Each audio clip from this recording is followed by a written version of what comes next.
الطلاق مرتان فإمساكم بمعروف أو تسريح بإحسان ولا يحل لكم أن تأخذوا مما آتيتموهن شيئا إلا أن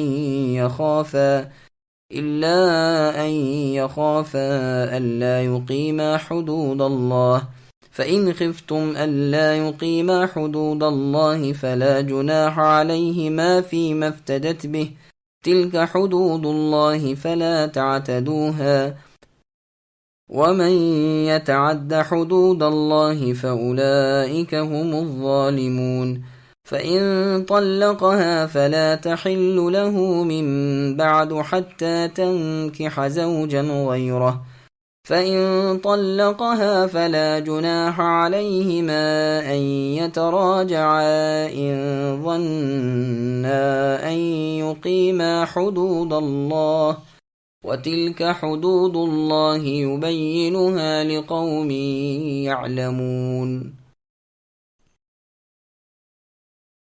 یہ طلاقیں 2 مرتبہ ہیں، پھر یا تو اچھائی سے روکنا ہے یا عمدگی کے ساتھ چھوڑ دینا ہے، اور تمہیں حلال نہیں کہ تم نے انہیں جو دے دیا ہو اس میں سے کچھ بھی لو۔ ہاں یہ اور بات ہے کہ دونوں کو اللہ کی حدیں قائم نہ رکھ سکنے کا خوف ہو، پس اگر تمہیں ڈر ہو کہ یہ دونوں اللہ کی حدیں قائم نہ رکھ سکیں گے تو عورت رہائی پانے کے لیے کچھ دے ڈالے، اس میں دونوں پر کچھ گناہ نہیں۔ یہ ہیں حدیں اللہ کی، خبردار ان سے آگے نہ بڑھنا، اور جو لوگ اللہ کی حدوں سے تجاوز کر جائیں وہ ظالم ہیں۔ پھر اگر اس کو طلاق دے دو تو اب اس کے لیے حلال نہیں جب تک کہ وہ عورت اس کے سوا دوسرے سے نکاح نہ کر لے۔ پھر اگر وہ بھی طلاق دے دے تو ان دونوں کو میل جول کر لینے میں کوئی گناہ نہیں، بشرط یہ کہ یہ جان لیں کہ اللہ کی حدوں کو قائم رکھ سکیں گے۔ یہ ہیں اللہ تعالیٰ کی حدیں جنہیں وہ جاننے والوں کے لیے بیان فرما رہے ہیں۔ سامعین، اب ان آیتوں کی تفسیر سماعت کیجیے۔ طلاق کے متعلق بعض مسائل۔ اسلام سے پہلے یہ دستور تھا کہ خاوند جتنی چاہے طلاقیں دیتا چلا جائے اور عدت میں رجوع کرتا جائے۔ اس سے عورتوں کی جان شکنجے میں تھی کہ طلاق دی اور عدت گزرنے کے قریب آئی، رجوع کر لیا، پھر طلاق دے دی، اسی طرح عورتوں کو تنگ کرتے رہتے تھے۔ پس اسلام نے حد بندی کر دی کہ اس طرح کی طلاقیں صرف 2 ہی دے سکتے ہیں، تیسری طلاق کے بعد لوٹانے کا کوئی حق نہیں رہے گا۔ سنن نبی داؤد میں باب ہے کہ 3 طلاقوں کے بعد مراجعت منسوخ ہے۔ پھر یہ روایت لائے ہیں کہ ابن عباس رضی اللہ عنہما یہی فرماتے ہیں۔ ترمذی کی روایت میں ہے کہ اس آیت کے نازل ہونے کے بعد اب لوگوں نے نئے سرے سے طلاقوں کا خیال رکھنا شروع کیا اور وہ سنبھل گئے، اور تیسری طلاق کے بعد اسے خاوند کو لوٹا لینے کا کوئی حق حاصل نہ رہا، اور فرما دیا گیا کہ 2 طلاقوں تک تو تمہیں اختیار ہے کہ اصلاح کی نیت سے اپنی بیوی کو لوٹا لو اگر وہ عدت کے اندر ہے، اور یہ بھی اختیار ہے کہ نہ لوٹاؤ اور عدت گزر جانے دو تاکہ دوسرے سے نکاح کرنے کے قابل ہو جائے، اور اگر تیسری طلاق دینا چاہتے ہو تو بھی احسان و سلوک کے ساتھ طلاق دو، نہ اس کا کوئی حق مارو، نہ اس پر کوئی ظلم کرو، نہ اسے ضرر و نقصان پہنچاؤ۔ خلا کے مسائل۔ ایک شخص نے رسول اللہ صلی اللہ علیہ وسلم سے سوال کیا کہ 2 طلاقیں تو اس آیت میں بیان ہو چکی ہیں، تیسری کا ذکر کہاں ہے؟ آپ نے فرمایا او تسریح بإحسان میں، جب تیسری طلاق کا ارادہ کرو تو عورت کو تنگ کرنا، اس پر سختی کرنا تاکہ وہ اپنا حق چھوڑ کے طلاق پر آمدگی ظاہر کرے، یہ مردوں پر حرام ہے، جیسے اور جگہ ہے وَلَا تَعْضُلُوهُنَّ لِتَذْهَبُوا بِبَعْضِ مَا آتَيْتُمُوهُنَّ، یعنی عورتوں کو تنگ نہ کرو تاکہ انہیں دیے ہوئے میں سے کچھ لے لو۔ ہاں یہ اور بات ہے کہ عورت اپنی خوشی سے کچھ دے کر طلاق طلب کرے، جیسے اللہ نے فرمایا فَإِن طِبْنَ لَكُمْ عَنْ شَيْءٍ مِّنْهُ نَفْسًا فَكُلُوهُ هَنِيئًا مَرِيئًا، یعنی اگر عورتیں اپنی راضی خوشی سے کچھ چھوڑ دیں تو بے شک وہ تمہارے لیے حلال طیب ہیں۔ اور جب شوہر بیوی میں نا اتفاقی بڑھ جائے، عورت اس سے خوش نہ ہو اور خاوند کے حقوق پورے نہ کرتی ہو تو ایسی صورت میں وہ کچھ لے دے کر اپنے خاوند سے طلاق حاصل کر لے تو خاوند کے دینے اور عورت کے لینے میں کوئی گناہ نہیں۔ یہ بھی یاد رہے کہ اگر عورت بلا وجہ اپنے خاوند سے خلا طلب کرتی ہے تو وہ سخت گنہگار ہے۔ چنانچہ ترمذی وغیرہ میں حدیث ہے کہ جب عورت اپنے خاوند سے بلا وجہ طلاق طلب کرے تو اس پر جنت کی خوشبو بھی حرام ہے۔ سنن ترمذی کی ایک اور روایت میں ہے کہ حالانکہ جنت کی خوشبو 40 سال کی دوری سے آتی ہے، اور ترمذی کی ایک اور روایت میں ہے کہ ایسی عورتیں منافقہ ہیں۔ ائمہ سلف و خلف کی ایک بڑی جماعت کا فرمان ہے کہ خلا صرف اسی صورت میں ہے کہ نافرمانی اور سرکشی عورت کی طرف سے ہو، اس وقت مرد فدیہ لے کر اس عورت کو الگ کر سکتا ہے، جیسا کہ قرآن کی اس آیت میں ہے۔ اس کے سوا کسی صورت میں یہ جائز نہیں، بلکہ امام مالک رحمہ اللہ تو فرماتے ہیں کہ اگر عورت کو تکلیف پہنچا کر اس کے حق میں کمی کر کے اگر اسے مجبور کیا گیا اور اس سے کچھ مال واپس لیا گیا تو اس کا لوٹا دینا واجب ہے۔ امام شافعی رحمہ اللہ فرماتے ہیں کہ جب حالت اختلاف میں جائز ہے تو حالت اتفاق میں بطور اولا جائز ٹھہرے گا۔ بکر ابن عبداللہ کہتے ہیں سرے سے خلا منسوخ ہے، کیونکہ قرآن میں ہے وَآتَيْتُمْ إِحْدَاهُنَّ قِنْطَارًا فَلَا تَأْخُذُوا مِنْهُ شَيْئًا، یعنی اگر تم نے اپنی بیویوں کو ایک خزانہ بھی دے رکھا ہو تو بھی اس میں سے کچھ بھی نہ لو، لیکن یہ قول ضعیف و مردود ہے۔ اب آیت کا شان نزول سنیے۔ موطا امام مالک میں ہے کہ حبیبہ رضی اللہ عنہا بنت سہل انصاریہ ثابت ابن قیس ابن شماس رضی اللہ عنہ کی بیوی تھیں۔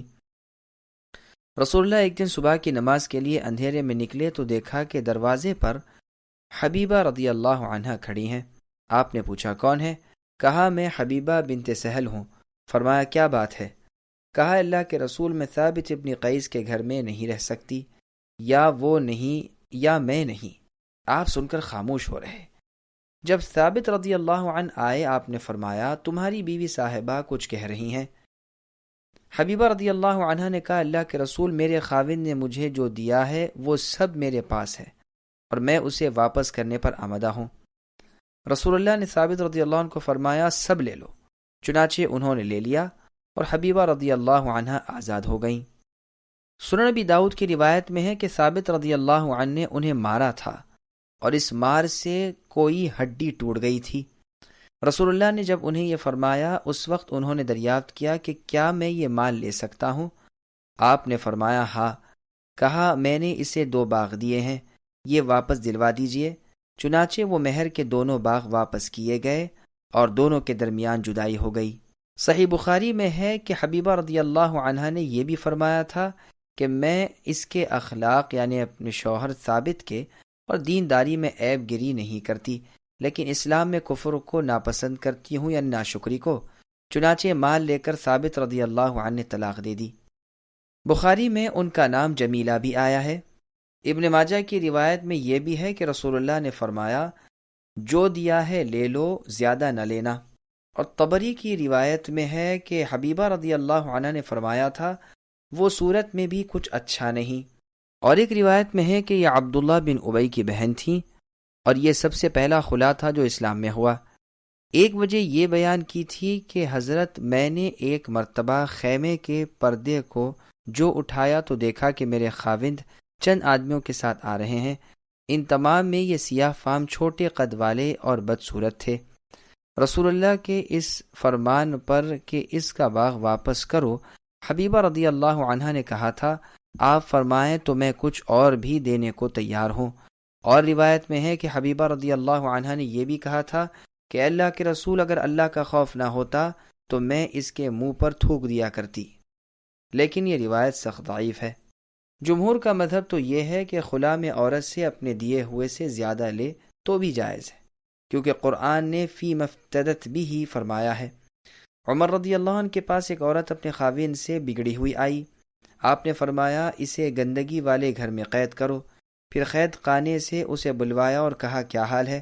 اس نے کہا آرام کی راتیں مجھ پر میری زندگی میں یہی گزری ہیں۔ آپ نے اس کے خاوند سے فرمایا اس سے خلا کر لے، اگرچہ گوشوارہ کے بدلے ہی ہو۔ ایک روایت میں ہے اسے 3 دن وہاں قید رکھا تھا۔ ایک اور روایت میں ہے کہ آپ نے فرمایا اگر یہ اپنی چٹیا کی دھجی بھی دے تو لے لے اور اسے الگ کر دے۔ عثمان رضی اللہ عنہ فرماتے ہیں اس کے سوا سب کچھ لے کر بھی خلا ہو سکتا ہے۔ ربیع بنت معوذ ابن عفرا رضی اللہ عنہ فرماتی ہیں میرے خاوند اگر موجود ہوتے تو بھی میرے ساتھ سلوک کرنے میں کمی کرتے اور کہیں چلے جاتے تو بالکل محروم کر دیتے۔ ایک مرتبہ جھگڑے کے موقع پر میں نے کہہ دیا کہ میری ملکیت میں جو کچھ ہے لے لو اور مجھے خلا دو۔ اس نے ہاں کہا اور یہ معاملہ فیصل ہو گیا، مگر میرے چچا معاذ ابن عفراء اس قصے کو لے کر عثمان رضی اللہ عنہ کے پاس گئے۔ عثمان رضی اللہ عنہ نے بھی اسے برقرار رکھا اور فرمایا کہ چوٹی کی دھجی چھوڑ کر اور سب کچھ لے لو۔